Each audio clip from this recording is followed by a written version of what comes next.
ये बात हवाओं को बताए रखना, ये बात हवाओं को बताए रखना, रोशनी होगी चिरागों को जलाए रखना। लहू देकर इसकी हिफाजत हमने की है, इस तिरंगे को हमेशा दिल में बसाए रखना। आदरणीय अध्यक्ष महोदय, निर्णायक मंडल एवं मेरे प्रबुद्ध श्रोतागण, मैं इंस्पेक्टर जीडी राजप्रकाश मिश्रा, भारत तिब्बत सीमा पुलिस बल की तरफ से आज के वाद विवाद प्रतियोगिता का विषय मानव अधिकारों का अनुपालन करते हुए देश में आतंकवाद और उग्रवाद से प्रभावी तरीके से निपटा जा सकता है कि विपक्ष में अपना विचार रखना चाहूंगा। महोदय, बात चाहे सीमा सुरक्षा की हो या देश की आंतरिक सुरक्षा की हो, हमारे सुरक्षा बल अपने कर्तव्यों का निर्वहन काफी अच्छे तरीके से कर रहे हैं, परंतु कभी कभी हालात और परिस्थितियां इतनी खराब हो जाती है जब हमें राष्ट्र सुरक्षा में या आत्मरक्षा में कठोर कदम उठाने पड़ते हैं। जब हमारा सामना इन उग्रवादियों और आतंकवादियों से होता है तो ये हमारा स्वागत किसी फूलों के हार से नहीं, बल्कि हमारा स्वागत करते हैं गोलियों की बौछार से और अत्याधुनिक हथियारों से। और उस समय जब गोली कान के 2 इंच दूरी से गुजरती है तो वो जिंदगी और मौत के बीच एक फासला पैदा करती है। और इन परिस्थितियों में भी एक सिपाही के पास 1 सेकंड से भी कम का समय होता है ये फैसला लेने के लिए कि वो क्या करे और क्या ना करे। जबकि आज हमारे देश में एक न्यायपालिका को भी एक फैसला लेने में कई दशक लग जाते हैं। आसान नहीं होता फौजी कहलाना, आसान नहीं होता फौजी कहलाना, जज्बातों को पिघलाकर रगों में लोहा भरना पड़ता है। जम्मू कश्मीर में हमारे 5,500 से अधिक जवान शहादत को प्राप्त हो चुके हैं, तो वहीं नक्सल प्रभावित क्षेत्रों में 3,000 से अधिक जवान शहादत को प्राप्त हो चुके हैं। हमें सीख लेनी चाहिए श्रीलंका सरकार से, जिन्होंने अपनी सेना को खुली छूट दी और लिट्टे जैसे आतंकवादी संगठन पर उन्होंने काबू पाया। तो हमें सीख लेनी चाहिए अमेरिका सरकार से भी, जिन्होंने अफगानिस्तान, इराक और सीरिया जैसे देश में भी आतंकवाद को खत्म करने की एक पहल की और उन्हें काफी हद तक सफलता भी मिली। जबकि हमारे देश में एक अधिकारी द्वारा जब एक पत्थरबाज को गाड़ी से बांधकर अपनी टीम को सुरक्षित बचाया जाता है तो लोग उस पत्थरबाज के मानवाधिकार की हनन की बात करते हैं। तो मैं आपको बताना चाहता हूं, अगर 10 व्यक्तियों की जान को बचाने के लिए एक व्यक्ति के मानवाधिकार का हनन कुछ समय के लिए हो भी जाए तो ये किसी भी सैद्धांतिक धरातल पर गलत नहीं है। आज लोहे का स्वाद लोहार से नहीं बल्कि उस घोड़े से पूछना चाहिए जिसके मुंह में लगाम लगी होती है।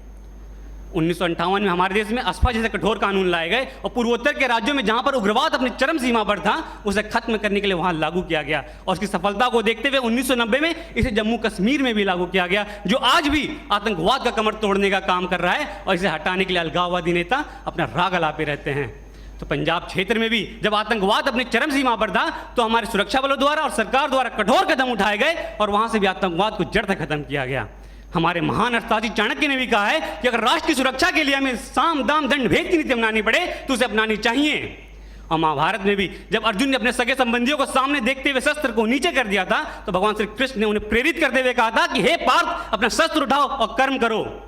आज मानवाधिकार की बेड़ियों में बंधे होने के कारण हमारे सुरक्षा बलों को आतंकवाद और उग्रवाद से निपटने में काफी परेशानियों का सामना करना पड़ता है और इसका फायदा हमारा पड़ोसी मुल्क मानवाधिकार को एक हथियार की तरह इस्तेमाल करके करता है, जिससे हमारे जवानों का मनोबल टूटता है। आज हमारे देश में कुछ क्षेत्र ऐसे भी हैं, अगर वहां पे कठोरता से कदम ना उठाए जाएं तो उस क्षेत्र को हमारे देश से अलग होते समय नहीं लगेगा। आज हमारे देश में निष्कर्ष स्वरूप में यह कहना चाहूंगा कि हमें मानव मूल्य, हमारे सुरक्षा बल मानव मूल्यों को ध्यान में रखते हुए अपने कर्तव्य का निर्वहन काफी अच्छे तरीके से कर रहे हैं, परंतु कभी कभी हालात और परिस्थितियां इतनी खराब होती है कि हमें कठोरता से काम करने पड़ते हैं। जबकि हमारे मानव मूल्यों को ध्यान में रखते हुए हमारे सुरक्षा बल हमारे देश में समय समय पर आने वाले प्राकृतिक आपदा के समय काफ़ी अच्छा काम करते हैं और सीमावर्ती इलाकों में भी सिविक एक्शन प्रोग्राम और बॉर्डर एरिया डेवलपमेंट जैसे प्रोग्राम चलाकर लोगों के मानव मूल्यों को बढ़ाते हैं। और हमारे देश में हमारे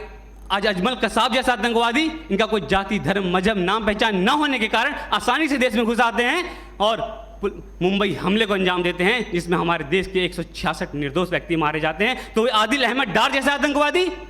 पुलवामा हमले को अंजाम देते हैं आम जनता के बीच में छुप कर रहते हुए और हमारे सीआरपीएफ के 44 जवान शहादत को प्राप्त हो जाते हैं। तो अब इनको इन्हीं की भाषा में मुंह तोड़ जवाब देते हुए हमारे सुरक्षा बलों ने पठानकोट, बालाकोट, उरी जैसे सर्जिकल स्ट्राइक भी किया और आतंकवाद को जड़ से खत्म करने का भी काम कर रहे हैं। और अंत में निष्कर्ष स्वरूप में यही कहना चाहूंगा एक फौजी के तर्ज में कि कभी ठंड में ठिठुर कर देख लेना, कभी ठंड में ठिठुर कर देख लेना, कभी तपती धूप में जल कर देख लेना कैसे होती है हिफाजत मुल्क की, कभी वर्दी पहन कर देख लेना। जय हिंद, जय भारत।